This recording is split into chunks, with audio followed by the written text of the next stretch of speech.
Hey guys, so we are live tonight. Welcome to Friday's final draw, Unbanded. This is going to be an epic show. I hope that you guys are all as excited as I am because I have three wonderful and amazing, I'm just going to say epic again, epic people, okay? They're probably going to laugh at me when I say that, but we're going to go ahead and go with it, all right? So I'm super excited. We're going to get behind the real science behind cigars. And the reason why I brought this up is because I was on the Professor Show. And if you guys don't know the Professor Show, you guys need to tune in on Sundays at 2 p.m. Eastern Standard Time. If you don't tune in on 2 p.m. Eastern Standard Time, then all you need to do is, oh, sorry, this is not what I was going for. If you don't tune in on 2 p.m. Eastern Standard Time, then all you need to do is tune in on the YouTube channel, which is tinyurl.com/The Professor Show. You can watch it anytime that you have available and definitely learn so much about cigars that it's going to blow your mind. Okay. So tonight, I'm actually bringing on Luciano Meirelles that we just discussed the last name. And he's actually kind of like the inspiration for this show tonight. So we had a lot of great conversation this last Sunday. So go and check out that episode. It's actually on Facebook as well, facebook.com/The Professor Show. I also want to give a big shout out to Cigar Life, Cigar Lounge, which is in Lakeland, Florida. If you guys are not aware of this place, it's a beautiful place. It has a really huge humidor. They have a ton of cigars, including Diamond Crown, Arturo Fuente, and whatever you want, you can definitely find it there. I'm sure Saka is in there as well. So definitely, and Fiat Lux as well. So definitely go and check them out. It's www.cigarlifellc.com. Mario and Patty are beautiful people, and I'm so grateful that you guys let me stay here past 10 o'clock. So no, you can't come tonight, but you can come tomorrow. So check that out, and it's cigarlife.com in Lakeland, Florida.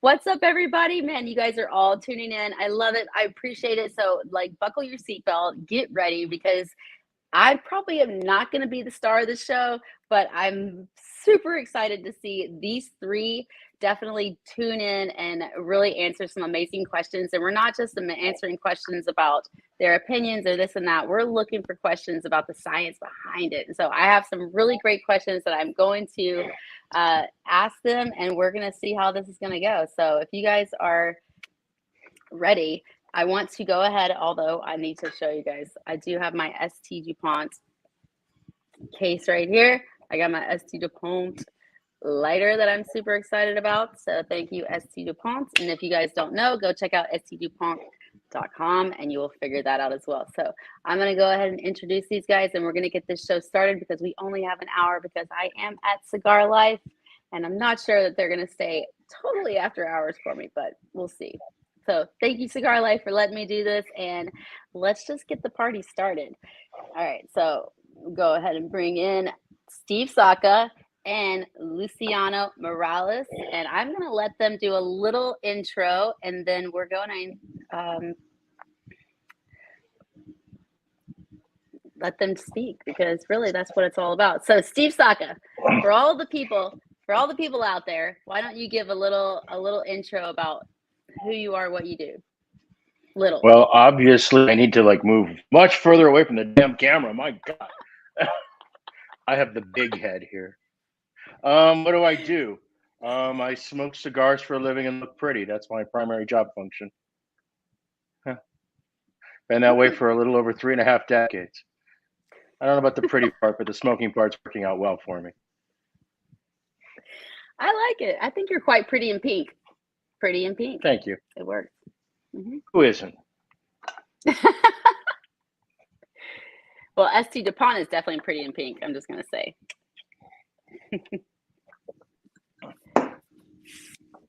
All right. And so, Luciano, you got to unmute your mic. I just noticed. Yeah, I just noticed I was muted, and I was trying to make all these jokes, and nobody was paying attention.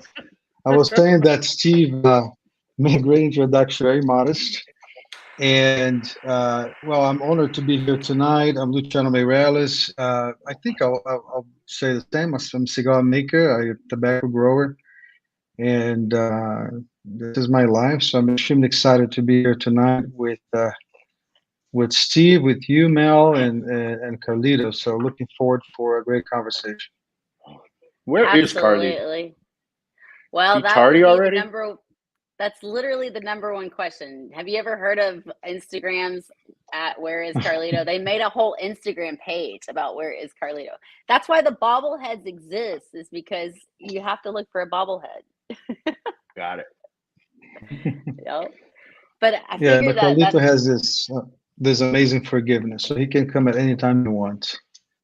yes, exactly. I'm not as Exactly. generous. You're not as But generous. listen, you guys are what kind of time zone are you, Steve? I'm on the East Coast, so it's a In the little East past 10 Coast? o'clock right now. Yeah. Okay. Yeah, I'm here in Brazil right now in São Paulo, so it's 11:10. Oh, 11:10. Oh, so you're late night lives. Real You know, late. those are Yeah, dangerous. 1 hour. We can't get quite late night lives, you know. Don't get dangerous on us. But I love it. So, I mean, you know, so yes, Carlito might be a few minutes late. He actually just got home from work. I think that he works pretty hard, so we'll forgive the man for working to make, you know, great cigars for everybody else. But I can definitely start you guys off with a great question. If you're willing to go ahead and start, we can go ahead and start. Go for it. All right. So the first question I had was the humidity question. All right. So humidity question. You know, what's the science behind the cigars you will age and cigars you will smoke? You know, with humidity, what does the humidity really matter if you're aging a cigar versus you're ready to smoke a cigar? Do you want to take Very this good one, or do you question. want me to take it? Well, first off, so we're talking about in the manufacturing of cigars, or are we talking about in the consumer at home, you know, smoking cigars, the cool rooms? Where are we talking about in the process, Mel? Where do you want the answer for? In the Well, I don't know. I production of guess cigars, in the cool rooms, or I when think it I'm goes to the looking consumer for. to smoke? Listen, you're Let's do both. Why don't you All right. tell them a little bit about So the aging, basically, and I'll go so for the. basically, tobacco, for the most part, water is your enemy, right? You have to be very judicious with your moisture. Too much water kills you. It kills tobacco in the field. It kills tobacco in the barn. It kills tobaccos in polones. I think over the years, because we've gotten much better at our humidification systems, and our irrigation systems, we tend to be much more judicious with our water, and we end up with much better results. Now, when you're storing tobacco in a bale, you typically want it to be on the drier side. You do not want to pack tobacco wet. Almost all materials end up being too dry. Except what ends up happening is when you go to sort them to decide, assuming they're pre-sorted and you're just doing the final sort to go into the card room to make the blend, you ultimately end up having to do two things. You end up having to wet all the tobacco. You have to wet the trippa so that you can sort it out a little bit, but you can't use the trippa that way. So before the trippa goes to the floor, that's the filler leaves, we actually have to dry it. So we have to take it dry from the bale, we have to wet it to sort it, and then we end up having to move it back into the drying room in order to dry it, because you want the filler when it hits the table to be on the dry side. The opposite end of the spectrum is you have to really moisten the wrappers, okay, and the binders in order to be able to do the sort and desperillo. And like you're going to bring the absolute moisture content of that tobacco up to like 15%. So what ends up happening is the wrapper and the binder are really wet, and then the trip is on the dry side when you're actually on the table bunching the cigar. So what ends up happening is you end up with a cigar that actually has two different humidity levels going on, one on the interior and one on the exterior. And what ends up happening is within the first 3 days, the trip on the center tends to absorb a lot of that moisture that you have applied to the outside. And if you're working with like a Maduro style wrapper, you're actually going to even introduce more moisture, because we'll typically do that on metal tablas, and we'll have to sponge down the boards with water. And ultimately, it'll even suck up more moisture while we're working on the bunches and doing the final finishing wrap on the cigars. So when they go into the cool room, in about 3 days, they end up just kind of a soupy mess. And what you're ultimately doing when you first put them in the cool room is we're really not aging the cigars. What we're really doing is we're wicking the moisture out that was introduced from the production. So assuming the tobaccos were ready to go, you don't really need to age the cigars.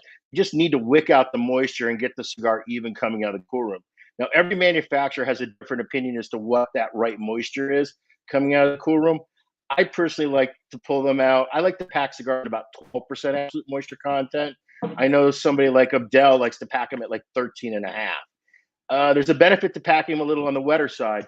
You tend to get less breakage in shipment. Cigars are still a little swollen. The problem is when they land in the retailer's humidors, they tend to be a little moister than you want to typically smoke. The other dilemma you have is most humidors are really, at retailers' humidors, they're over humidified. And it's not that they have the setting on their humidor wrong. It's just with the door opening and closing 8 billion times a day, that humidity is always kicking on, kicking on, kicking on. So almost always when consumers buy cigars from a retailer, they always tend to be a little bit on the wet side. And this is a bigger issue with the heavier material cigars than the thinner material cigars. You can get away with a lot thinner materials. When you're talking about a lot of heavy Nicaraguan, Honduran, even some of the heavier top primings of some of the Dominican stuff, it's a real problem. From a smoking perspective, I actually think that consumers are better smoking at about a 10.5 to about 11.5 absolute moisture content, which will typically work out to having your humidor somewhere around 65 to 67% relative humidity. It's actually a little lower, I think makes for the best smoking experience. And I hope I answered that question correctly, because Luciano's going to beat me up if I didn't. No, you did a great job, Steve. And I think you actually address a very important point, because when cigars are made, there are different humidity levels in each one of the part of the construction. So you have like an almost 100% humidity in the wrapper, as you said, and then you got this the fillers that are completely different humidity, like you said. It could be 10 to 12, 15% moisture content, or if you want to just create a relation to the environment, how most people perceive humidity, would be like somewhere around 30% on fillers, 70% on binders, 100% on wrappers. So now you need time. So there is a humidity equalization that takes usually 30 days, between 20 and 30 days, depending how Steve kind of pointed out. It depends on how you handle your drying room or your cold room. So usually that could go, between 20 to 30 days. And a lot of people think that cigars, they go to the we call it aging room sometimes, right? So it goes to the aging room actually to age. But most of the tobaccos already age. It goes for humidity equalization. And another point that Steve brilliantly pointed out is how you have to be careful with water. Water, it's very important, but at the same time can be the enemy of tobacco. And the reason being is, and addressing now the question about how to preserve a wine, which I think Mel asked that question, like, cigars that are meant to be aged and cigars that are ready to smoke. So if you intend to age a cigar for a long period of time, you got to make sure you keep the humidity lower than 60%, because if you just keep the humidity too high, you just enabling bacteria and sometimes undesirable yeasts, which are basically fungus, to take over, and that can be extremely detrimental to the cigar. So now, if you want a cigar ready to smoke, and I share the same, actually, the same opinion of Steve. A lot of people say about the 70% humidity, 70 degrees, 70 Fahrenheit degrees. I actually prefer to smoke cigars that are between 65 and 67 too. I think for some reason seems to be the humidity that kind of covers most of the different tobaccos. We have to remember that, especially these days, we have a lot of blends and tobaccos from different regions that retain water different. They age different. Some of these tobaccos are meant to be aged for a long time. Some of them not too long, which is another interesting topic to discuss later if we want to. But yeah, I mean, I think we're definitely on the same page. And what people need to understand is when they want to preserve a cigar for a long period of time, lower temperature, lower humidity. If you want a cigar ready to smoke, make sure the humidity is between 65 and 70, and the temperature can always be around 70 degrees, or sometimes a little higher. To be quite frank, I think there's a lot of bullshit about that too, but most of Yeah, I would most of agree with people, that, Luciano. yeah, I don't think temperature is as relevant as they keep making it yeah, out to be. I mean, look, the critical thing for consumers as regards to temperature is we've always been concerned about tobacco beetles, right? And tobacco beetles hmm, tend to have a stage where they hatch the most. And it tends to be between 78 degrees and about 88 degrees Fahrenheit. But oddly enough, hmm, these are temperatures that these cigars are commonly enduring in the factory anyways. So I think as yeah, long as, and the other thing you have to think about when you're smoking, temperature wise, typically when things tend to be a little warmer, the cigars tend to swell a bit. It can tend to tighten up the draw a little bit on you. And also, yeah, when a cigar is too cold and you start to smoke it, you then have the shock effect to particularly the binder and wrapper. And if they don't have the tensile strength, it's the reason why you often, if you're smoking a Cameroon or a Connecticut shade in the winter and you try to light it outside, the thing just explodes on you like a firecracker because it just can't take that temperature differential. But I think temperature ultimately is not really that big a concern. I think it's something that's just yeah, consumers way over. And the other thing I think consumers way over agonize over is just the overall humidity. Honestly, what you need to find is you need to find a humidity level that smokes good for you. You need to kind of ignore your hygrometer or figure out where your hygrometer reads the number that works for you, the way it's smoking. And if it says 72, well, it's probably somewhere between 65 and 66, 67. And it's just the hygrometer is inaccurate. But you need to find that number that works the best for you and not really worry about too much else. Stability is more important than dialing in the exact kind of humidity. That constant shifting of humidity up, down, up, down, up, down, because you're trying to zero it in, actually causes more yeah, damage. Because every time that humidity goes up, all the tobacco swells. Every time it goes down, it shrinks. So you constantly got yeah. this contraction, expansion, contraction, expansion, and that'll end up basically weakening the binder, potentially cracking the wrapper. And no matter what, it'll ultimately make the cigar look kind of crinkly and wrinkly, like it's some old woman's thighs or something.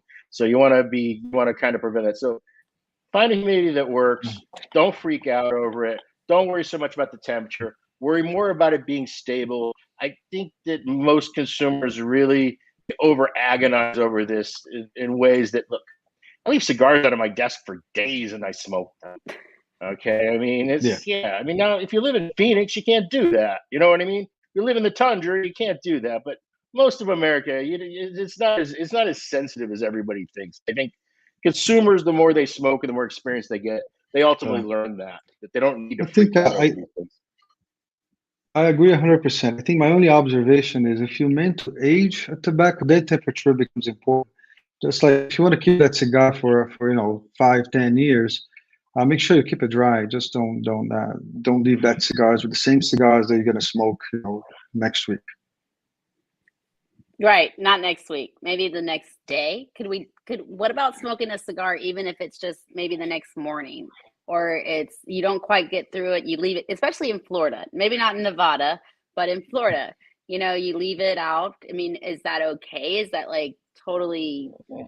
It's kind of cheap, Mel. I mean, Yeah, spend yeah, the yeah. money. I mean, smoke this. If you're gonna smoke a cigar, look, am I not guilty of smoking half a cigar and then the next morning I get up and sitting back there on the patio and I'm like, you know what? Let me light this up and smoke it. Yes, I have done that more times than I should admit to. But the reality is, it's not typically the best of experiences.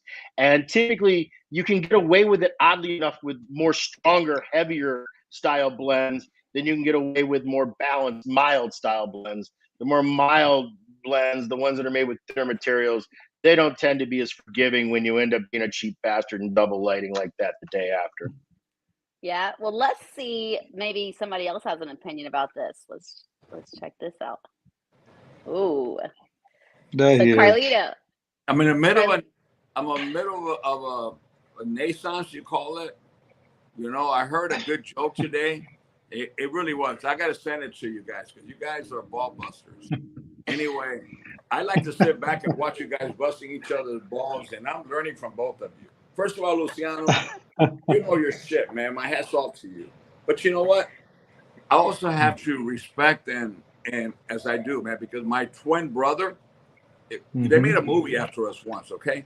My twin brother. Okay. Anyway, he knows his shit, you know, and sometimes people try to dissect the body, and I look at it like with the cigar, tobacco is it's a love affair, it's a romance, and I know you were taught that way by the greatest of the greats.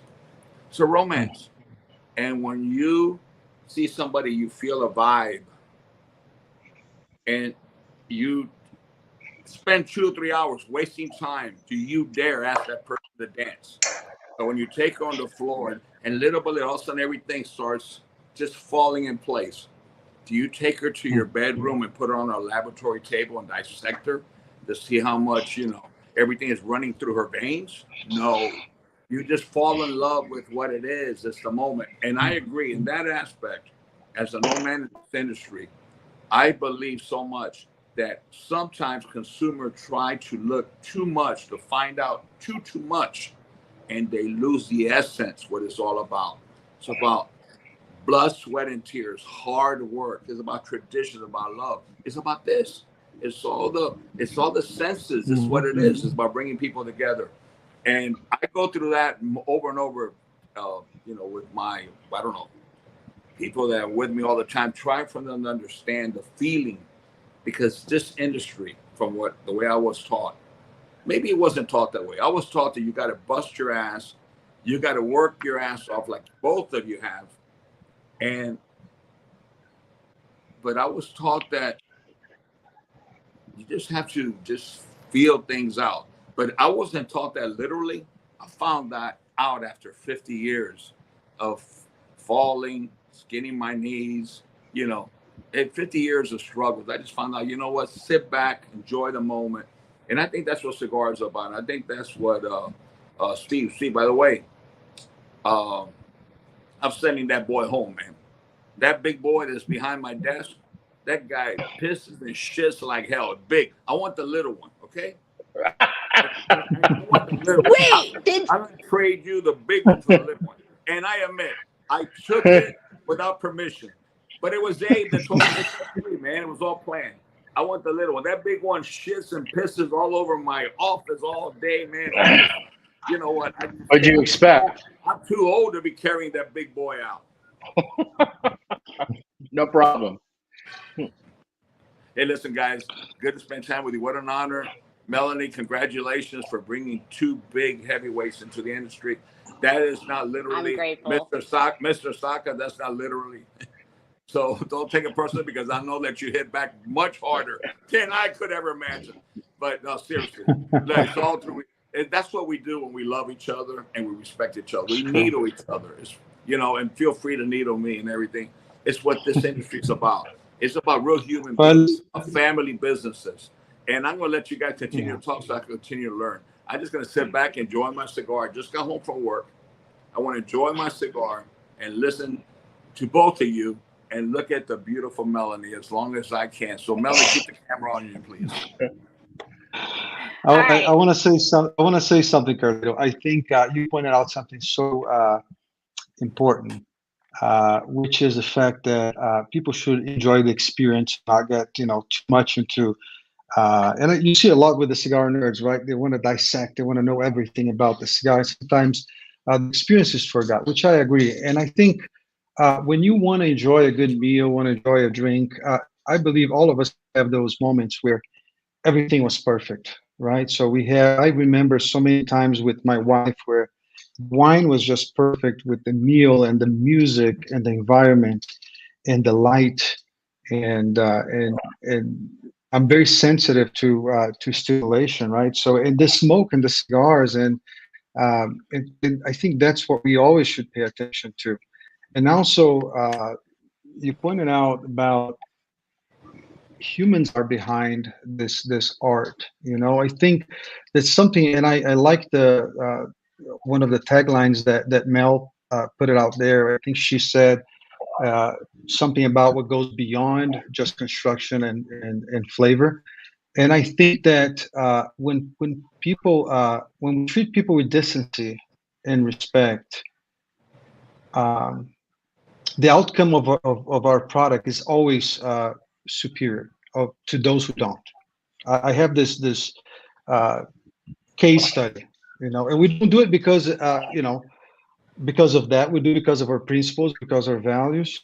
But the natural consequences of acting with love and care, towards other human beings, always pays off. And I think people feel that, which goes beyond, good tobacco is important, construction is important, blending right is important, but people is way more important. And Carlito, you were one of the biggest voices on that regard. And I appreciate it. It is about the people, and how many All times. right, enough already. Wait. As the white guy in the room who is a Now, cigar geek. now he's going to disrupt the whole thing if I see. Mel, cut him Can't off. talk nearly as passionately and as flowery Hey, wait. as you guys talk. Wait, Mel, So, stop. in fact, I'm gonna have a drink every time Carlito says family. I think I'm 3 families behind. Respect to their elders. At least respect. All right. We're gonna go back to the questions. I've heard too much of Steve Saka. I'm speaking to Luciano. Let me. All right. Okay. Do I have permission? Okay, wait a minute. You know what? I forgot what the hell I was going to say, but you're absolutely right. Let's go back to the science. All right, we're going to do science tonight. All right, so the next question is, how important are essential oils to a cigar? I don't care who starts. Saka, you can go first. Well, look, it's not really essential oils. It's just oils, right? It's naturally essential oil sounds. Wait a minute. Yeah, I mean, essential oils sound like you're adding something. It's unmute me. First, Luciano started. He's talking about sensitivities and all these sensations, everything he feels, and all this shit. When he's talking about, and then here you start talking. Melly's talking about oils. Let me know, man. All kids watching, okay? I mean, ultimately, look, we're always looking for oily tobacco, right? Oily tobacco is healthy tobacco.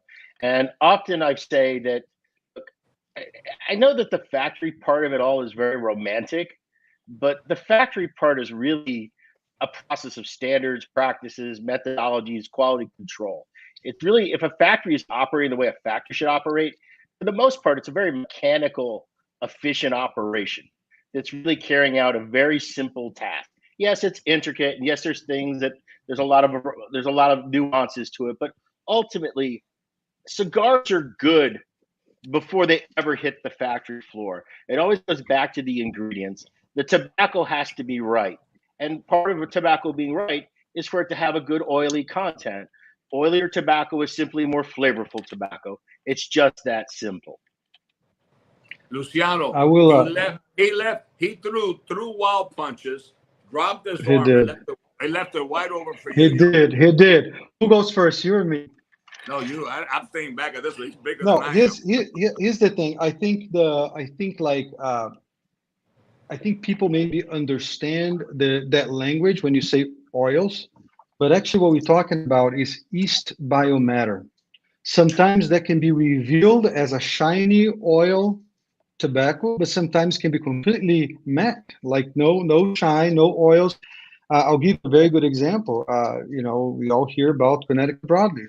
The Connecticut broadleaf, the real Connecticut broadleaf from River Valley regional seed, you're never going to see a real oily wrapper, or even like San Andres sometimes can be, depends on the prime, can be a little more oily, a little less oily. What really matters, it's how much. And we in the tobacco business, we call it food. How much food you have in a tobacco, how much biomatter you have. And that's what really matters. And in any fermentation process, the yeasts, they add biomatter to the leaves. How many times, and Carlito and Saka knows this really well, like sometimes we build a pilon and we think that we are putting a prime 4 and 5 or 6 of fillers, that we think that will be all sickle or all thin tobaccos. And then we look at the fermentation process, they thicken, which is the same process in wine. That's why we have to bleed barrels of wine sometimes, because it adds more density, and that density is what really adds flavor. And that can be actually seen or perceived as oils, but not necessarily. It can be actually just like, again, just biomatter. Steve? Since we're talking about science. Yeah, I Yes. mean, I look, I've done it both ways, where we've added additional matter to polones to move them along, but then other polones that we never ever do that in. For sure. So, like with Connecticut broadleaf, I've never had to do something like that. I've seen it more with some of the Habano style wrappers. And look, and when we're doing the fermentation, we're obviously much more careful with the wrappers than we are with the tripas. But ultimately, I think that, I mean, what you're looking for leaf that has a good elasticity to it. You're looking for a healthy leaf. You're looking for leaves that have the proper structure. It's kind of like dogs. There's like grading standards for dogs, right? And every breed of dog is different. So what I look for in Connecticut broadleaf is not exactly the same traits that I would look for in San Andreas wrapper, or what I'd be looking for in Ecuador Habano wrapper. Each of these tobaccos have their own characteristics and their own nuances, and certain things are good in some tobaccos and certain things aren't good in other tobaccos. For example, with a lot of heavy Nicaraguan fillers, you have to be careful not to over ferment them. You actually want to leave a touch of ammonia still in the leaf before, as you're pulling out the polone, you're saying, oh, this isn't ready, but it really is, because if you push it too far to take out that last bit of ammonia, you end up killing all the flavor. And that ammonia, which seems very potent when you're picking up that Gavia and stuffing it in your face in the polone room, is not that way. It dissipates when it ends up ultimately on the table. Whereas with other materials, you don't want even a whiff or a trace of that ammonia coming out of the polone. That's a bad thing. So you have to look at every single variety of tobacco a little differently and judge it on slightly different standards. And that's just something that you learn over time. And really, you learn it based on the experiences of the people that went before you. And you then basically adapt what you learned from them with what you learn as you go along. But I think everything, even though the general principles of what we do is the same, it varies from tobacco to tobacco. It varies from texture to texture. And it also varies from origin to origin, too. And I think and this is part of where some of the art part comes in more than the science part, because these things are really determined by touch and feel and smell and taste. And look, yeah, we all know we have to proof the tobacco, and I know how long I should expect this Ligero to burn when I proof it compared to a Seco from that same C98 crop. I expect a nice concentric circle. I expect to see it burn 8 to 10 seconds all on its own, where if I'm popping that into a piece of that crinkly crunchy ASP Ligero, I'm lucky if I get a second and a half of a burn on a proof from that. But that's exactly what I expect for that particular tobacco. I think it really depends on what you're using as to what you're looking for as a standard. Well, I'm going to tell you how I feel. First of all, I got to ask you a question. Have you ever spoken to each other or yourselves in a mirror? Well, that's what I feel, that I'm speaking to myself in a mirror, listening to both of you. And also, I feel very secure with the future of the business. You guys know your shit. And all this stuff, it's wait. I know you always have to have the last word, Steve Saka. Please hold yourself down. And put on your triple seatbelts, okay? But you know what? To me, as the elderly here, this other generation coming in with so much knowledge and respect for those. And remember, and everybody's, this is just beautiful. That's what this industry is about. And, also, we talk about oils and so forth. Of course, essential oils are where the flavors are retained. And of course, talk about the sugars, the natural sugars, and all the flavors and elements that we see. But also, we have to be very careful. A manufacturer, as both of you know, has to know when to make the judgment call. Just like a coach in baseball has to know when to take out the pitcher. And like you mentioned, belongs and everything. Because oil is beautiful. Sheen is beautiful. It's like that young skin. You lose it when you get older. I still remember what young skin looked like. And The sheen's important, but you got to see you don't sacrifice combustion or sweetness, because the sweetness is always underlined, is always there. If the soils, the seed, the climate, everything plays melody together. Not melody. I'm sorry, I got you in my mic. Hey, take off that, because I can't talk to them and look at you. So, okay. Anyway, you look at all these things and you make that judgment call, and that is impossible to achieve it consistently, perfectly every single time. Because we're talking about the human element again, which both of you covered. And the cigar maker, the conductor of the orchestra, has as much influence as each individual musician and each individual instrument and each individual note. I'm sounding like Jeremiah, getting a little bit, Jeremiah Marathon, of course. But also the audience. You got to know your audience. What tunes, what selection, what this and that. And the professor would say, with all due respect, because he's probably going to listen to it tomorrow because he's sleeping now, because he's in Macedonia. That's my 2 cents. I think you it's great, and actually I think it's a point that Steve definitely agrees as well. Like, you never sacrifice beauty over combustion and flavor. It's you're absolutely, that's kind of very important point. Also, because when you look, and I remember like 17 years ago, I used to go and see rappers at the farm in Ecuador, and then for the first time, and then I'm there and talking to our farmers, and as I touch the leaf, I feel, oh, this is amazing, like so much elasticity, so much sheen, it's so bright, it seems like so healthy. Yeah, it's raw. So, Correct. And of course, again, going back to what I said, the tobaccos, and Steve said the same thing, like tobaccos will always behave differently by the seed variation, by the soil, by the climate, by so many, by how much shade it has, if there's mountains around, trees around, if there's a plain field, there's so many factors that influence the outcome of the look and the flavor of tobacco. That's why I think it's one of the most fascinating topics. It's about tobacco growing. And the most uncontrollable. Perfection doesn't exist.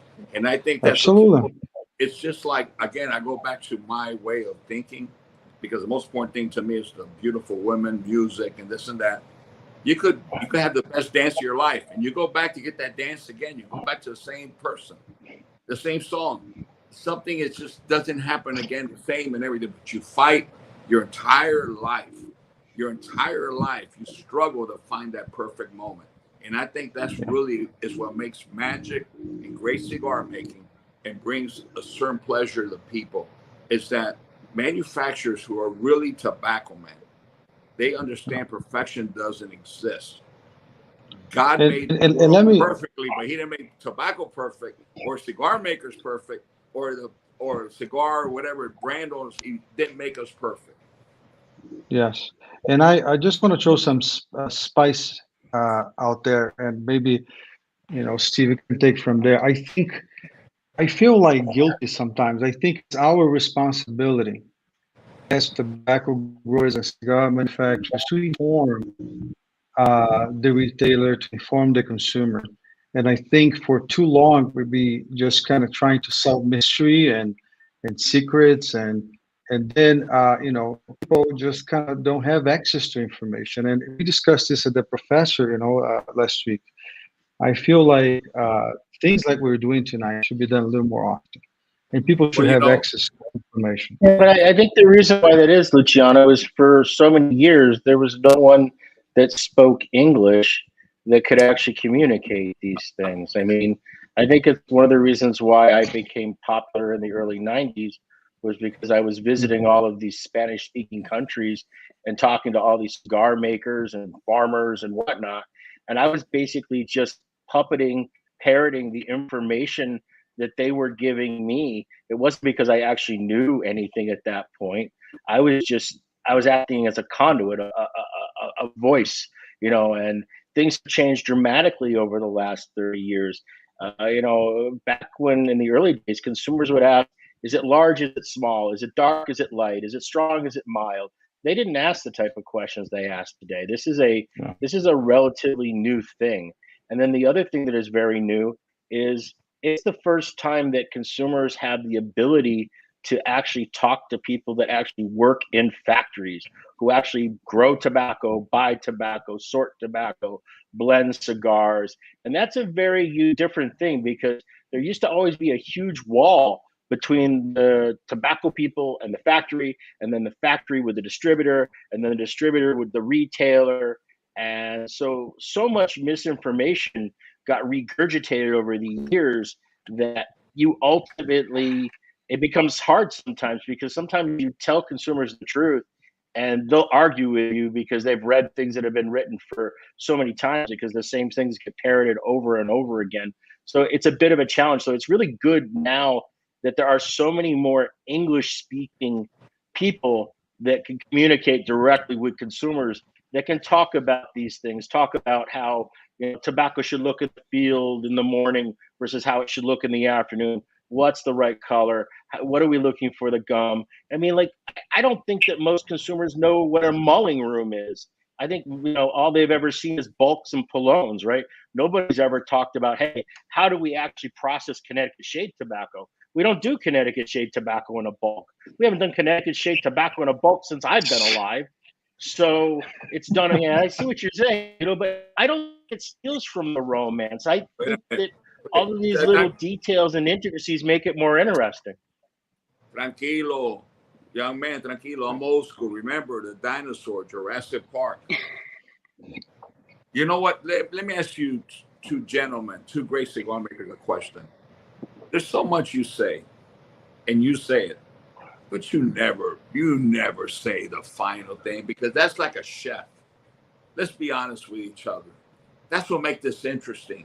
And the consumer will never know the final note, how that song is going to end. That's what I think the blending, yes. I think the blending, yes. No, and there's so many things that, and I agree with Luciano, and you were incredibly, I learned so much from you on Meet the Professor. I think everybody should go back and see Meet the Professor. Learn so much. And I agree with you, but I don't say but honestly, I just think that to be honest with everybody, I just cannot open my doors or everything I know to just the world publicly, because I've been in this business since I was born in 1954, and I've been fought. People have come after me every time I try to open my doors to them. But not only they come and take our I've gone through a hard time. So you got to understand where I come from. And you know what? I've matured over that. And to me, the most important thing is bringing everybody in my world. But the last word will be passed on to my son or someone I decide to pass it on to. To me, it's sacred. I was taught that by my grandfather, who was taught that by his father and my father. Those old guys knew what the hell they were doing. You got to be careful. There's so much you could say, and you know what? Obviously, you all know more than I do, and different things than I do. And you have energy. You have energy and everything. But I'm just saying openly to the whole world. They might say, "Coño, Carlito, we're not going to buy another cigar from you again." But I have to be honest to what I believe in, the way I was taught, and I really believe that. And to be honest, if you're perfectly honest, you never give away the last, what farm or what this or what seed. You might say something, but you will never give it away, because if everybody's listening, willing to rip away all your life's work and then say they're better. Yeah, I want to say something. I want to say something, Carlito. I agree with you. I think I can understand where you're coming from, and I understand that there are things about let's call the not the secret, but like the just our traditions. We all have traditions, and you probably have them more than anyone in this screen and probably in this nation. I think traditions are very important. They have to be kept, and there are certain things that we just keep to ourselves. Like there are things about blend, and I just got a text message right now, actually, from a very good friend of mine who's a cigar maker as well. and he was saying, "Are you guys going to talk about the difference between being a cigar maker and owning a brand?" I think it's kind of polemic, but I think there's a very interesting point here where there's a lot of the cigar media, because sometimes they repeat something that they hear, elsewhere, because we have hundreds and hundreds and hundreds of, I'm not talking about guys like Steve, who has his experience, who was the president of Drew State, who has all this experience and Yeah, but I'll be the and first to supported admit, all the. Luciano, I'm not a master cigar maker by any stretch. No, but you are. They're all But my humble. point is, They're all humble. you guys are all very humble. But my point is, my concern is not just about telling people everything, but at least demystifying some things and kind of busting some myths that people keep repeating over and over again.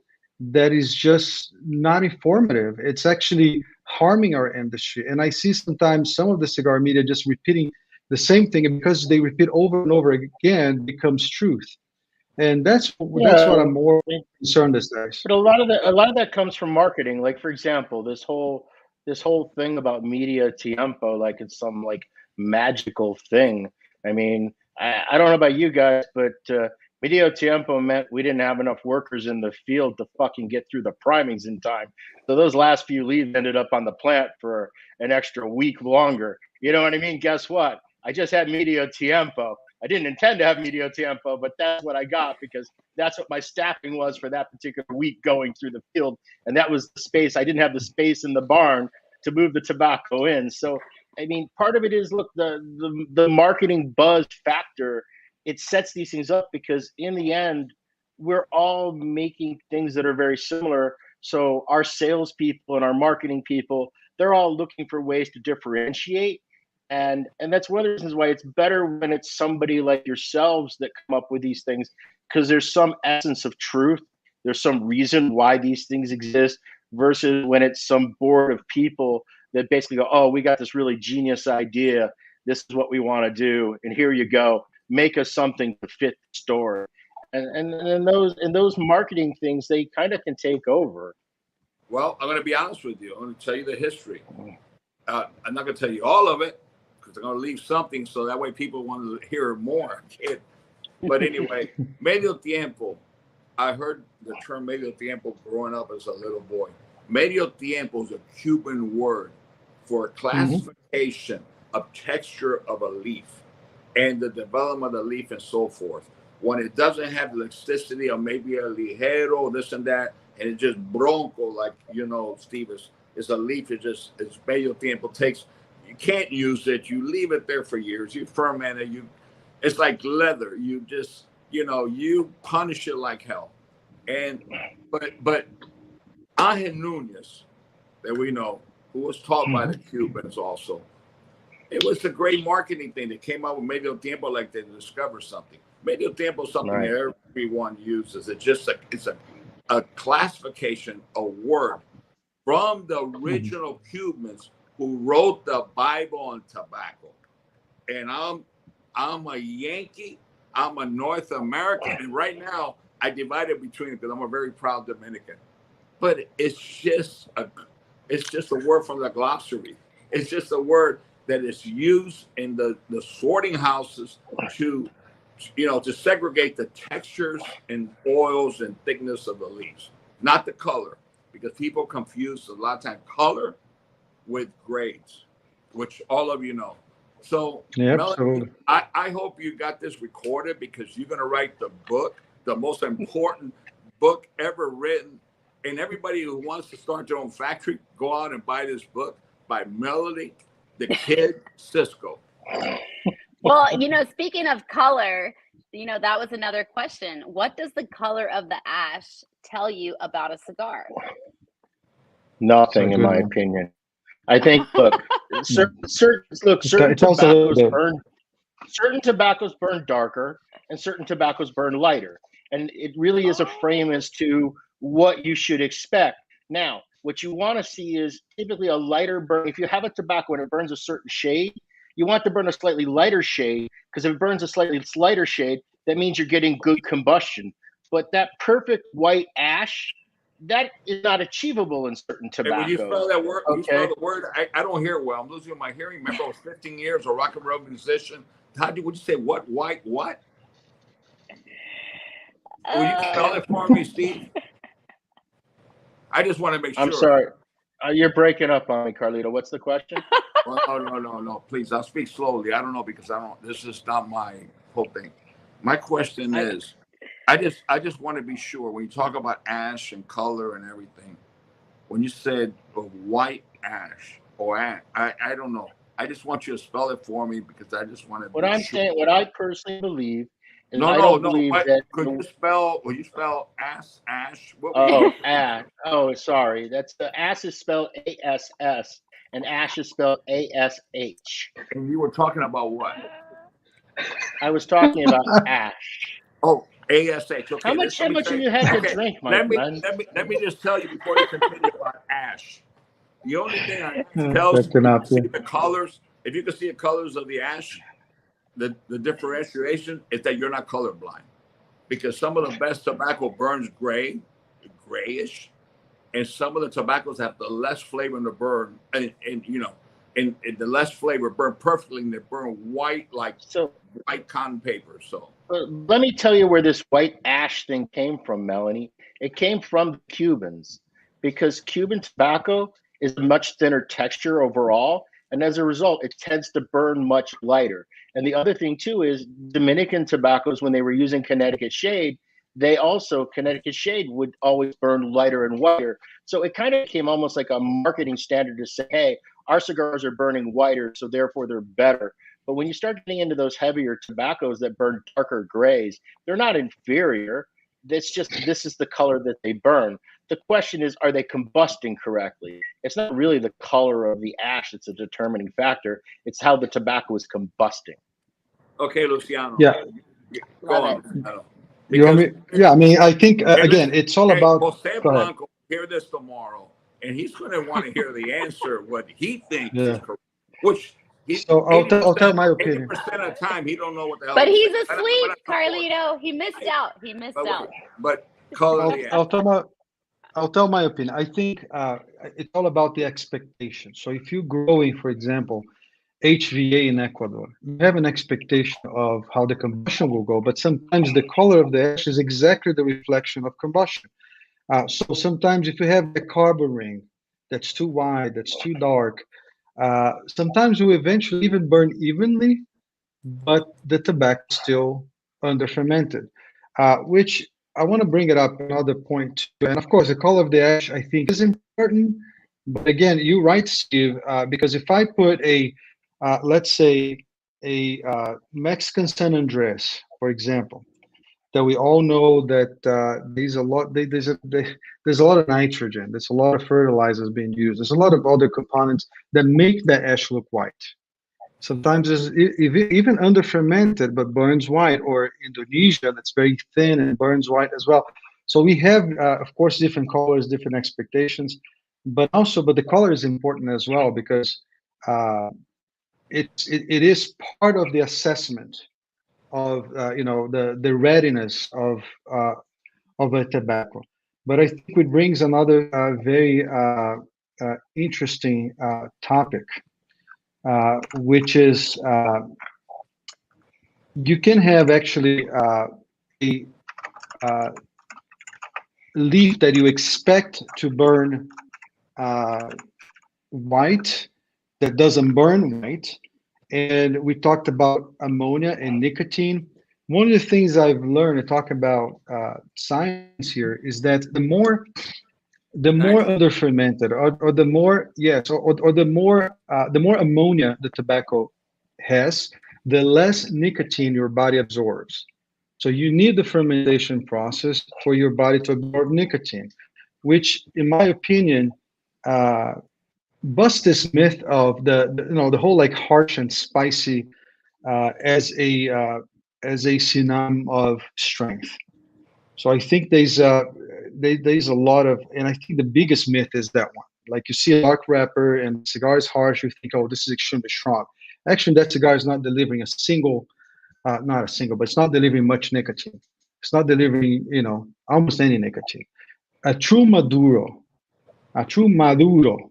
It's a cigar that actually delivers nicotine to your blood system, that you can feel the nicotine.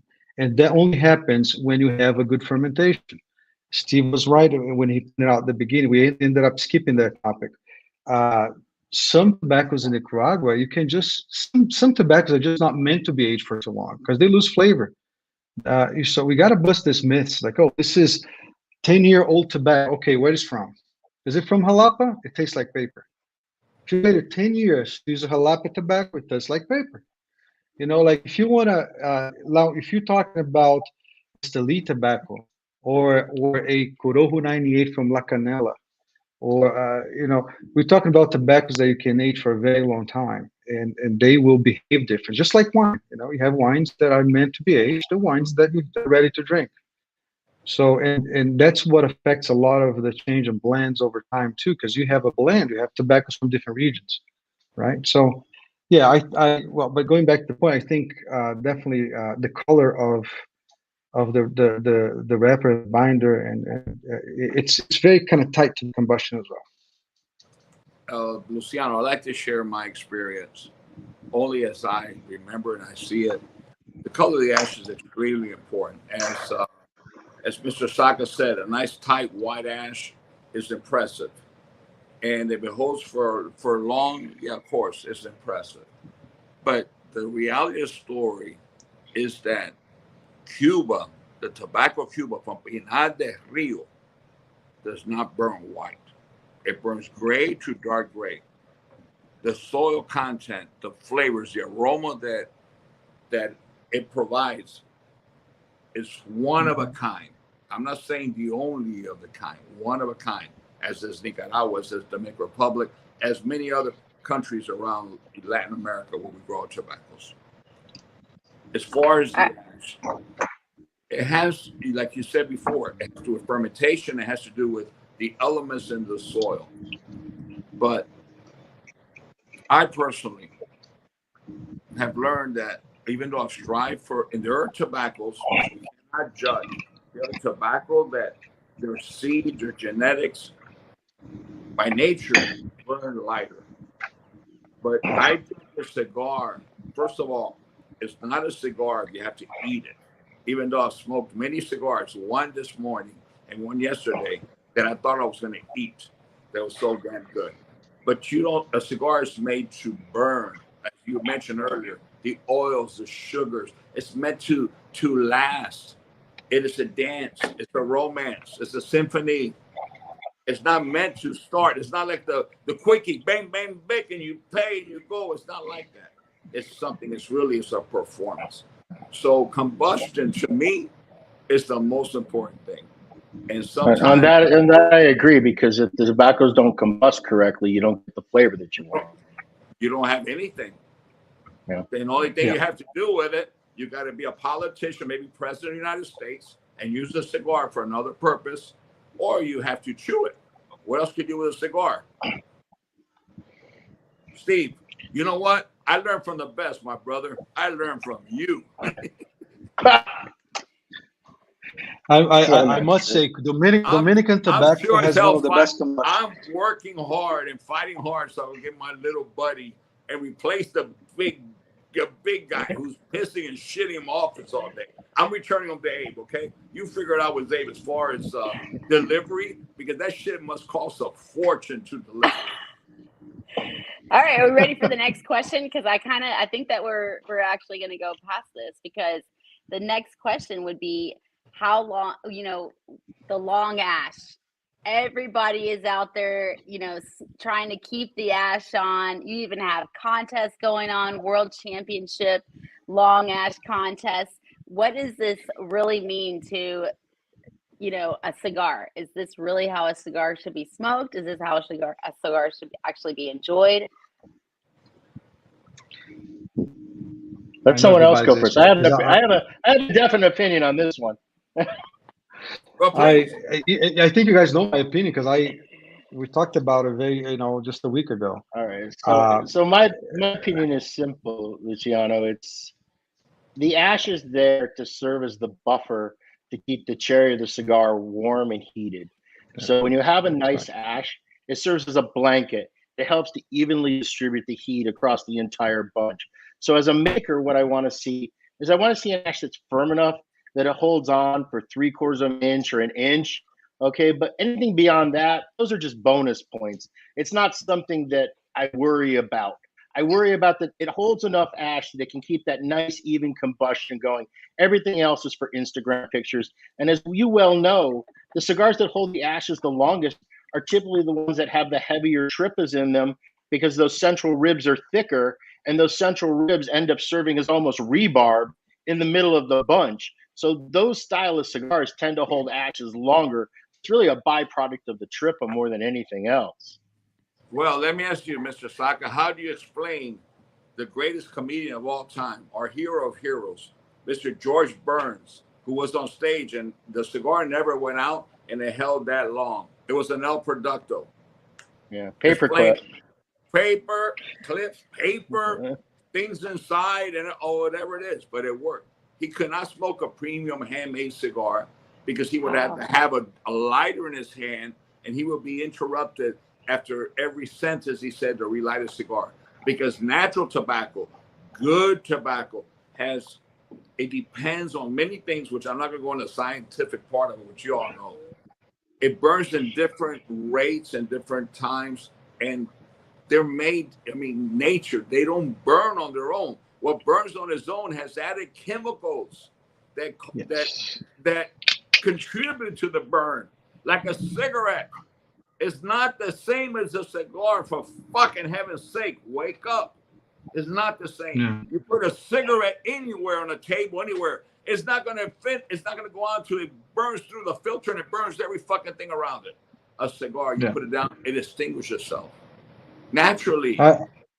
A cigar cannot dance by itself. Going back to, a cigar needs a companion, but a cigar, that companionship also ignites so many others to become part of, and it becomes a community, which we are. And I'm going to say it over and over again.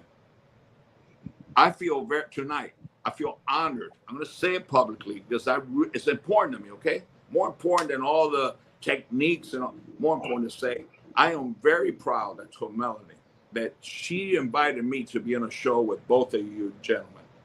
I have such a great respect for what you do individually and differently, because that is what gives the spice to this industry. Individuality, creativity, entrepreneurship, people with fight and passion for the business. And that's why I believe so much in family business, because you will never find that in a company, any company run by accountants, lawyers, and the most brilliant economics in the world. It's got to come from family, from pain, from suffering, from believing in something. You know that, Luciano. You know that, Steve, because you talk about the past. Yeah, of course, some people, there were walls put up. I put a big fucking wall because your boss was the toughest son of a bitch that I ever had to face in life. He was the Goliath, and I was a little kid from Ybor City. But you know what? I respect that man. And today, he's someone who I admire the most. I learned so much from, and that is life. But that's just my professor would say. He'll hear it tomorrow, and he told me he's going to come. He's going to grade me.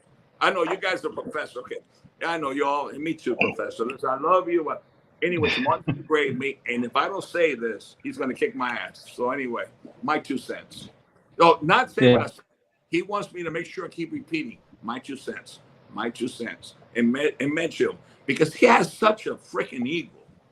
I don't know what it is that he's older in Jurassic Park and he escaped. He got such an ego. He wants to, So, Professor, good morning. This is your breakfast. No, I took my medicine every day, but I will not take my medicine Sunday until after the show. Yeah, all I can say is that I'm deeply honored, Carlito, to be here with you and Steve tonight. This is amazing. We're talking about, long ashes and stuff, but I definitely, just being here, just kind of, being part of this it's very, very special. I believe, but just I don't know if I should go back or not, but just talking about the long ashes, what I like to explain about that is that the more under fermented the tobacco is, the easiest it is to hold ash. That's very important that people understand. So a long ash is not a sign of good construction. It is like you just said that, Carlito. Depends on the primes and depends on the kind of tobaccos are in the fillers and in the binder, and how the construction is in the cigar determines also how long the ash will be. But again, why you would hold the ash for so long when you're just going to taste tar? You want to make sure you get that blank, like Steve said, that the cigar is lit. You know what? There's something very interesting I learned, in even before I start making cigars, when I was just smoking. I was 16 years old, and I remember my grandpa teaching me like how to smoke cigars, and sometimes the cigars were just kind of too humid, and he taught me how to force dry a cigar. How do you force dry a cigar? So you keep that cigar lit and you try to hold the ash for as long as you can. And usually a over humidified cigar will actually hold the ash for very long. So now when you keep that ash long and you just let the cigar go out, that will help the cigar dry. So then you wait until it goes out, then you relight the cigar again. The second, third, you do the same thing. And then you force dry, then you go again. So again, I respect people who like the long ashes, who keep I respect because I think it's fun. They promote the cigar industry. So I'm not complaining about it, but people should be more informed that's not a sign of good construction. In fact, for you to see the construction of cigar, you got to make sure you ash it out. You ash it out and you look, and then you see if the construction is good or not. Not by how long the ash is. The ash is actually masking the construction. I agree with you, Luciano, but that is why we're all here. We're all here to share this experience and everything.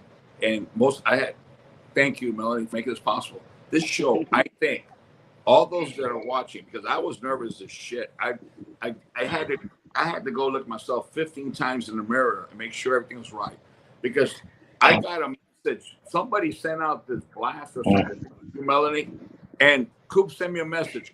Good luck, kid. You're facing the biggest in the industry. I said, oh shit, man. No, but really, so good. And to know that Mr. William Cooper's watching, of course I'm nervous. But no. Can we stop with this just so everyone realizes? The very first whole box of cigars I ever purchased as a consumer was a box of Arturo Fuente Hemingway.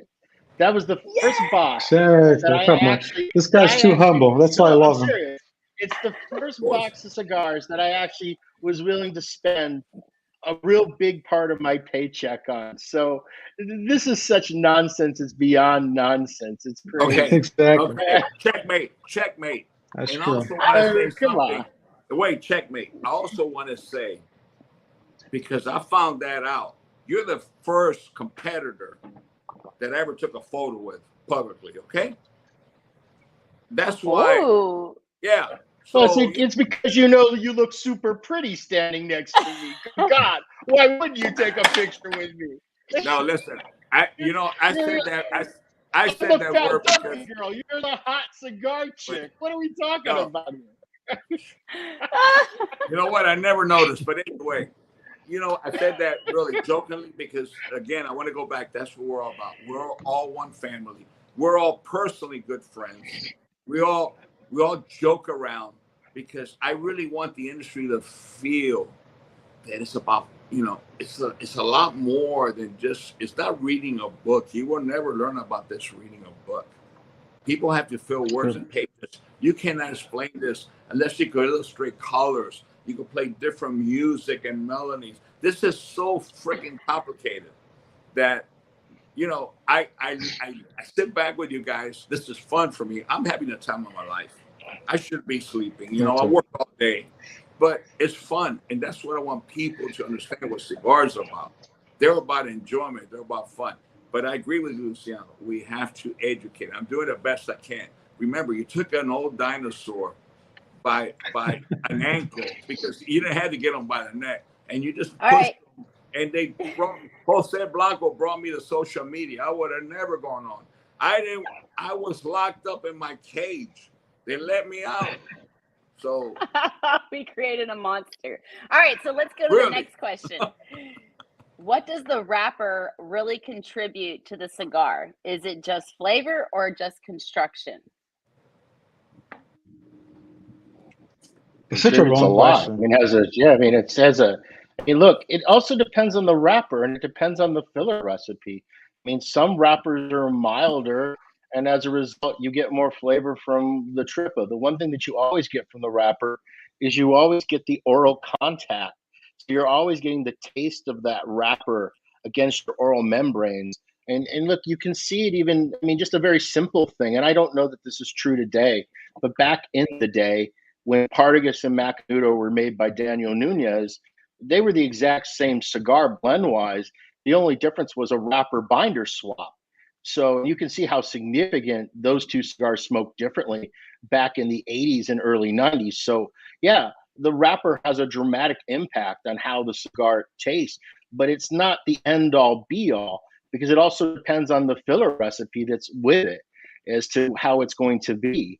So it's one of those questions that can be debated forever, but this concept that 70% of the flavor comes from the wrapper is just nonsense, in my opinion.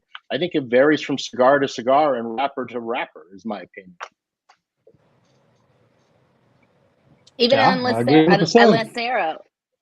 Even with on Lancero, Lancero, which is the most stupid thing I always hear, and people, it's just a mathematic issue. So the same ratio and diameter, if you are truly good in proportion, basically you get the same proportion in everything. It's more about the draw. It's more about how much air pressure you have in a Lancero than actually the wrapper. The wrapper, again, it's another myth. I'm not saying it's not important. It's just not as people think. I don't know what that means, Carlito. 2 minutes and 40 seconds ago, I promised I was going to be quiet for the rest, because I want to learn so much more from you guys. But I disagree with both of you in that aspect. In my entire life, I was taught that the wrappers are very significant, not for appearance. Of course, you see first with your eyes, smell, aroma, everything. The wrapper was the most important part of a cigar. But I was taught by the old school. The wrapper is 60% of a cigar. But I was kind of forced by Marvin Shank, a cigar aficionado, in 1993 to make a presentation about wrappers, because he heard that there was this little kid experimenting with some seeds in the Dominican Republic. But he just, I was the youngest one in the industry. There was no one in my generation. And I guess he said, some young blood. I need some crazy kid to come here and speak. That was before Pete Johnson, okay? But no, we don't disagree at all, because wait. Let me didn't finish. even. Hey, let me finish, por favor, because it's very important. So I'm in this big panel, this and that, and somebody asked that same question. That's the question of decades. How much does a wrapper contribute? I said, my grandfather and everybody always taught me, all his peers, 60%. It was just a natural thing. That's what I was heard all my life. On the next, wait. Agree. On the next panel, you had Simon Chase. You had all these people, Guatahuaco and everything. Hey, what was his name? The guy, Wayne Smith, I think was his name, in charge of Cuban affairs for the U.S. government. And they went to, you know what? This kid should not be up there. All right? He don't know anything. Blah, blah, blah, this and that, blah, blah, blah. A rapper doesn't mean anything. It's just for appearance. And Edgar Coleman Sr. came to me and said, kid, I disagree with you. And I was already so embarrassed. He said, kid, the rapper's at least 70%. Let me explain to you why. I know that sometimes people try to put numbers and mathematics to work with tobacco, but there is a mystical thing that no one, if not, it would be written in books, and there will be 10,000 manufacturers, like 10,000 winemakers. They're handfuls. the wrapper, the filler and binder. Think of a ball of vanilla ice cream, a sundae. You put hot fudge on top, or whether you put strawberries or butterscotch. The volume of weight is 90%. It's a vanilla ice cream. But the perception, the personality, what you perceive, is a little 10% that goes on top. That is my comparison, because I don't learn with numbers. I was not taught with books. I was taught by tasting, feeling, working, and taught by, you know, and I don't want to get, because I really feel this, man. There's so much misinformation out there. And you're right. You're right. So much misinformation.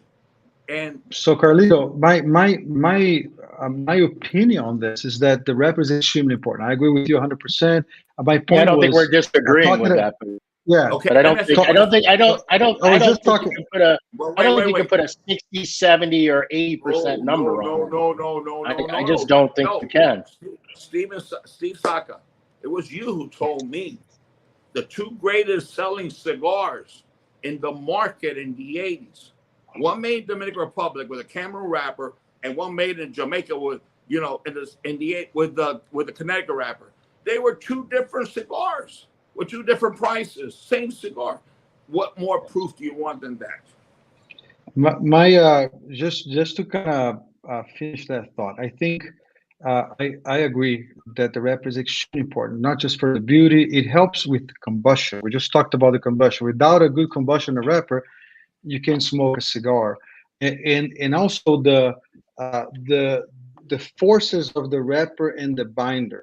It's extremely important. They work together, so the combination of both is extremely important too. That's really critical, because some wrappers, they won't burn well if they're on the wrong binder. You have to pair the right binder with the right wrapper.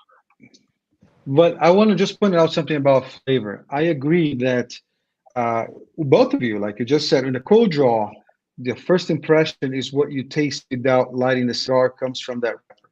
That's extremely important. So this is a sensory experience. So everything is extremely important, right? And even before you light the cigar, that wrapper plays a very important role.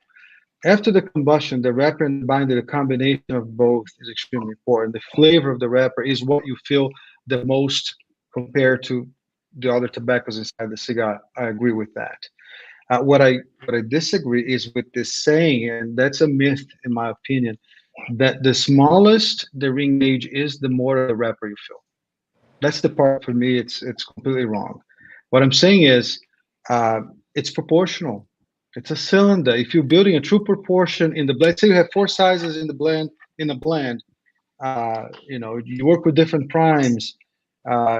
You're supposed to kind of deliver as close as possible to a taste profile, and the ratio needs to be equivalent, needs to be the same. But definitely, I mean, again, I just said it last week about, I was talking about broadleaf, and I said, for me, the broadleaf cigars is the easiest cigar to make, and paradoxically the hardest cigar to make. If you want to, like, broadleaf, the tobacco is so difficult. It's such a predominant tobacco that you basically put anything inside, but when you cover with that wrapper, they all taste the same.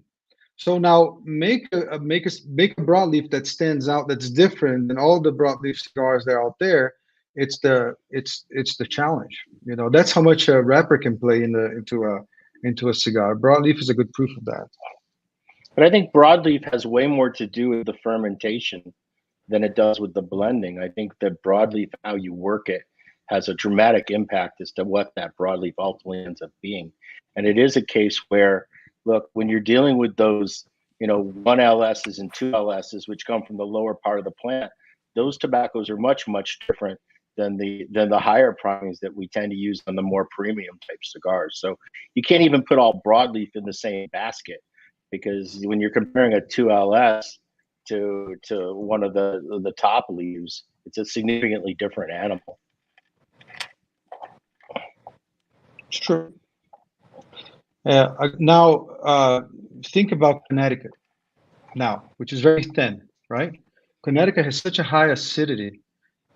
Connecticut from Dominican has even higher acidity. Like with Connecticut from Ecuador, a little more balanced. it plays a very important role. It creates a contrast to blends. I love to use Connecticut binders, for example, and I use in a lot of my blends because that combination with Ecuador, with Sumatra, it's very unique. So I think the wrap is very important. But what is very much overseen, under rated in the cigar is the binder. I heard the other day, I don't know how many times, 3 or 4 times actually this year, that the binder has absolutely the only function of the binder is to hold everything together, is to bind everything together. That's what I think. It's even worse of the wrapper myth is binders. Binders are extremely important. And Carlito, what school I come from, Arsenio and Ernesto Carrito, we all know. I do. Binder is extremely important. Well, that was going to be my next question, is how important is the binder and how can it affect the cigar and its flavor? Tremendously. Binder is really critical. And pairing the right binder with the right wrapper, there's some basic cigar making 101 things that we all know. You can't have binder and wrapper that are typically the same seed variety. They don't complement one another. You want the binder to burn at a different combustion than the wrapper because you want them to help each other along, so it helps to even up the burn.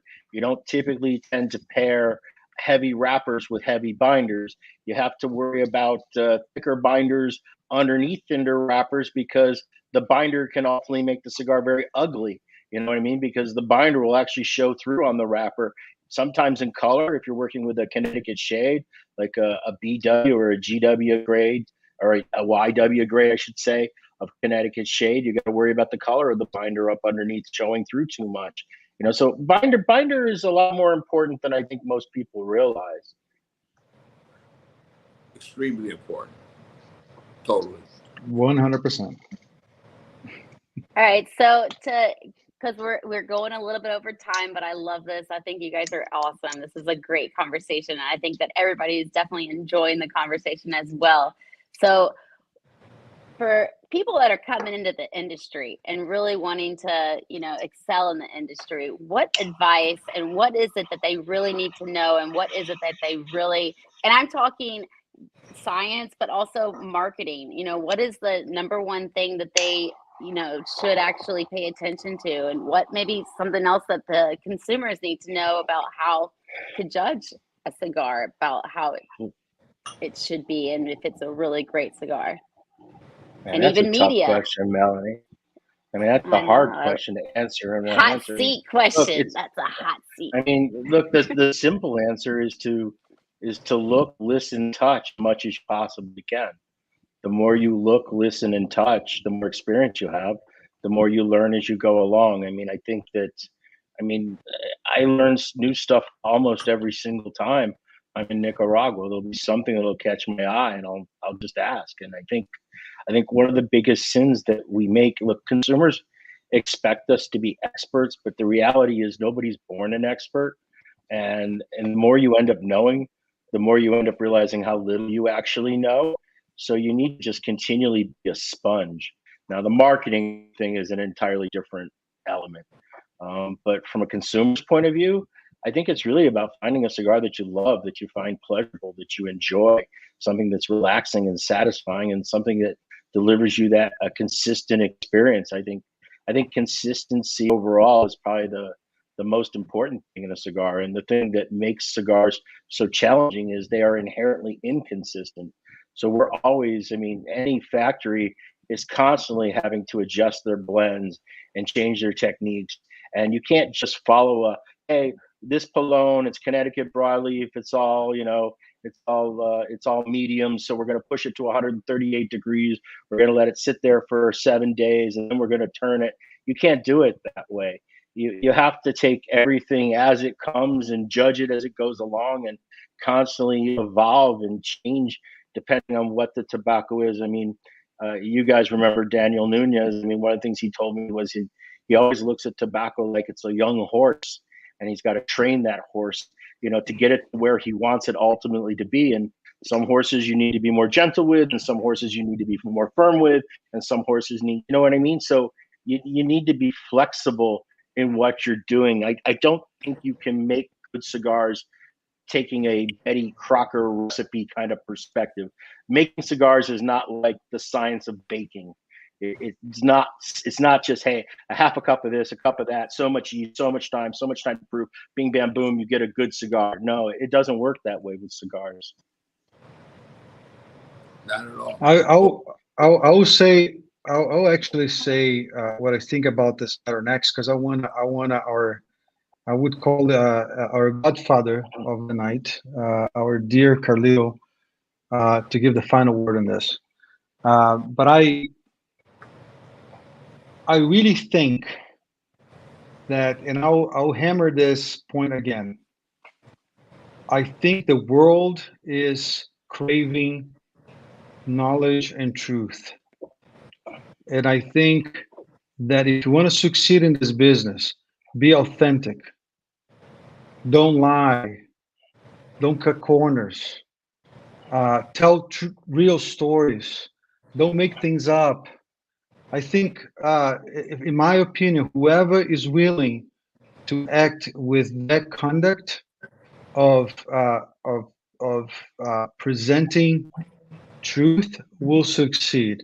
I was actually listening to this TED Talk. Someone sent it to me, this link, the other day, and I can't remember the speaker, but she talks about the difference between the soldier mindset and the scout mindset. I don't know if you guys heard about this concept before, but like the soldier mindset is the guy who is loyal. Of course, he will fight for anything that's presented to him, but he will obey commands, right? So for him to win, it's more important than anything. To win a battle is more important than anything. Now, the scout mindset is the guy who actually knowledge and truth is more important than winning a debate. So he wants, and that's what Steve just said. And we all need to be open to learn. So and that's something that I can thank my grandfather. And by the way, I asked for prayers for my grandma, who some of you know the story. My mom passed when I was 12 years old, and now my grand is at the hospital. That's the reason why I'm here in Brazil, and I don't even know if she's going to pass tonight. But you know, he taught me something very, very, very important, which is knowledge is more important than anything. It's more important than anything. So I learned how to find pleasure and be convinced otherwise. If someone can prove to me or can teach me something that I don't know, I get goosebumps. I get excited. I want to learn. And again, it's not about who wins the debate. It's not about who is right. It's about who has the knowledge, who has the truth, and we all should be willing to learn from each other. And like Steve said, man, when I'm working with tobacco, I'm learning every day. I'm learning every day. I'm learning from everybody. I'm learning from people that have less experience than I have. I'm learning from my workers. I'm learning from the roller. I'm learning from the girl at the office. You know, I'm always learning. And again, going back to my personal answer to this question, Mel, is authenticity. Be authentic, you succeed. There was a time where authenticity was not important. There was a time before the communication that we have, before the world we live in right now, there was a time where authenticity was definitely not important. Now it's essential. So true. Melanie, are you just... Yes. Jeremiah's not watching over you, so please keep it on, whatever it is. Don't be muted. With all due respect to Luciano, what did he refer to me? And ask the question again. Did he say, let's ask the Godfather? Ask the He question. said he wants. Ask the So question, please. What would you leave with the consumers? What would you say to the cigar makers out there that want to excel in this industry and make great cigars? What is it that you would leave with them? To be honest, I can only speak about my experience in life. And I will always be a humble cigar maker, born in a little wooden house with a tin roof in Ybor City. That's who I am. And because of where I came from and how much love I received in my entire life, I believe in anyone who was born in a little wooden house with a tin roof, wherever it is around the world. The only thing that I could tell you from my experience, I'm not an educator. I'm not a social worker. The only thing I can say is my experience. Believe, if you want it that bad, you have passion. My advice is to read everything that was ever printed on tobacco cigars. Reach out and listen to every interview, and not speaking about Meet the Professor. No, every interview on YouTube, anything about tobacco cigars. Start looking at photos. Start looking at art. Start looking where we came from. And if you feel you are part of that community, then believe and work like hell and never look back. Not even to get a little bit of push off force. Move forward and believe in yourself. That's the only advice I could give. And I want to say one last thing. If there are not more little boys and girls born in a little wooden house with a tin roof, wherever it is, in any part of the world, that decide that they have the passion for cigars and tobacco and our lifestyle, that are willing to come into this, it's over. We need young blood, because I'm on my way out, ladies and gentlemen. We need young blood in this business. And I know how both of you younger guys feel. It's the young blood, it's the future. We're the fucking dinosaurs, as, with all due respect, 2.0 Professor Jose Blanco will say every week. Of course. But anyway, my 2 cents. Listen, go for it. We need you. We want you. Go for it. But do it the right way. Don't rush into it. It is an extremely overwhelming, capital intensive, against all odds. And forget the giant of all the giants that we're fighting every day, the U.S. government, who is the enemy, unfortunately, these days, of the people and the freedom and so forth. We're fighting them every day. If you got the intestinal fortitude, each and every, I don't care who it is, and you love this business, support it any way you can. You don't have to make cigars. You could create a brand. You could become an artist and do something for the art of cigars. Maybe you're in the metal business. You want to make something special with tin or wood or whatever. But join us. Join us, because I tell you one thing. I'm on my way out, and I don't want to leave my children, because I was going to tell you something with Luciano, when you talk about, hey, no, this and that, blah, blah, blah. I don't remember the question exactly, but I thought to myself at that moment, Luciano, don't put that on me. That's up to the next generation, your generation. But not your generation, the generations that are left behind with our colleagues. To me, that's the most important thing, because if not, my life's been useless. My grandfathers, my great-grandfathers, all of them, my fathers that came, and every peer that's been around the world, so that I could be here today. You could be where you're at, and you could be where you're at, and you, young lady, could be where you're at, enjoying a cigar, because of those who busted their asses day in and day out, without electricity, without roads, but with a machete in their hands, a clear land, so they could find a place to grow tobacco when the world was crumbling. My 2 cents. Okay. Oh my gosh. So this has been absolutely incredible. I am so grateful for you guys to come on here and discuss this. I don't even know what to say right now, but thank you for all of you being here, and for all of the consumers that are watching, retailers that are watching, everybody who's watching, fans, lovers of the leaf, whatever it is. Like, oh my goodness. I don't even know what to say to end this, but thank you. This is like way more than I ever thought it was going to be. Before we start this show, I got a text message from a very good friend of mine, also cigar maker, and he said, I'm going to read to you. He said, "Try not to kiss their ass too much." LOL. Okay, so my answer was like, I want, but actually, I'll tell you this.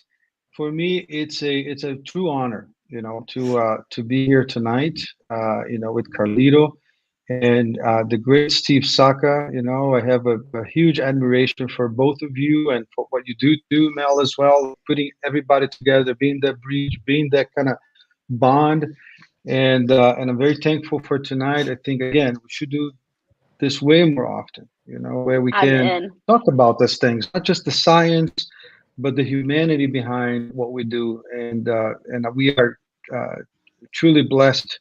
And I agree with Carlito 100% to that we are a completely different industry than any other industry in the world.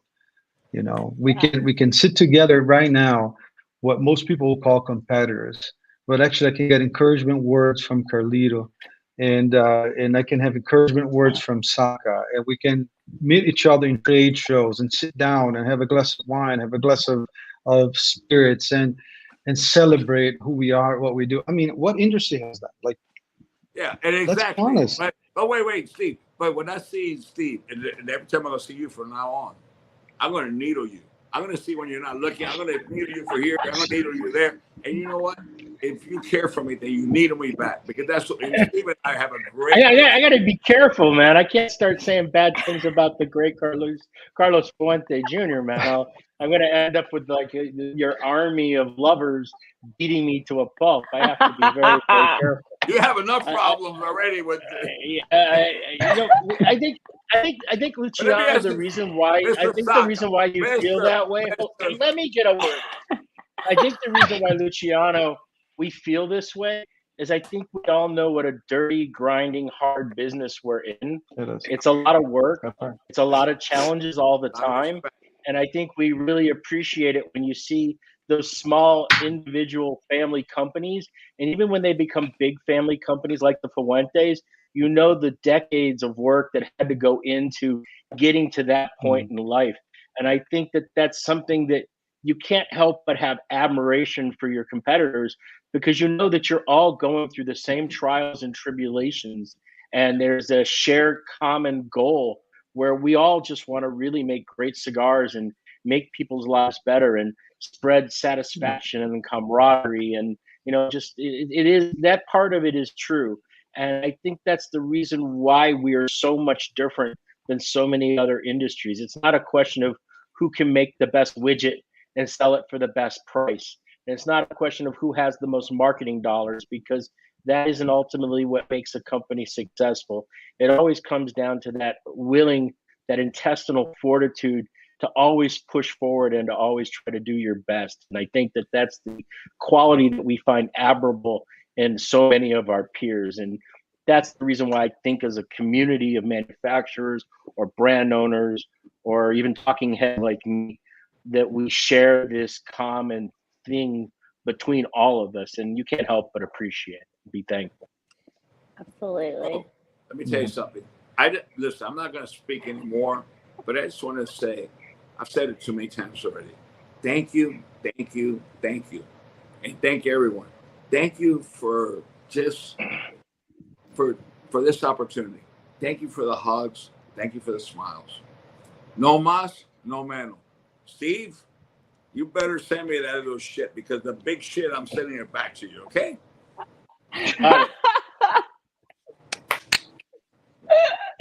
Oh my gosh. Well, all right. So thank you guys all so very, very much. This is just like filled my heart with love. And I think everybody else is feeling the same.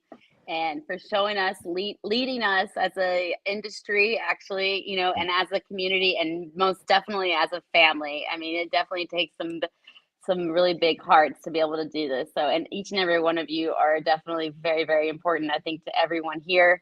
You all have your fans. And I know that we've had a couple of other big people in the industry, like Skip Martin. I saw Henderson Ventura actually in the comments too. So big, you know, there's just, and of course, a ton of fans. So I appreciate you guys more than you can know right now. I'm just totally happy, very, very excited. And so I appreciate all of you. And I guess I'm going to end it. I'm going to end it on that. So thank you guys. Thank you guys for all joining. And this will be up on Facebook. So if you guys didn't get a chance to see it all. Oh, Michael Herklotz just entered the building. Another dapper man in an industry. So Thank you guys for all leading us in the right direction, and I can't wait to do this again. So, yeah. Steve, let me tell you, Saka, that bothers me. Michael Herclox is watching this shit. He would never do that. Yeah. I watch. I never see his thing. You're on this show, and Michael Herclox is okay, Mel. 9, 10, 8. Bye-bye, everybody. We got. And one more last thank you to Cigar Life in Lakeland, Florida, for letting me broadcast this properly. I really appreciate you guys. And if you get a chance, check out Cigar Life in Lakeland, Florida. It's cigarlifellc.com. Check them out. Okay. Bye-bye.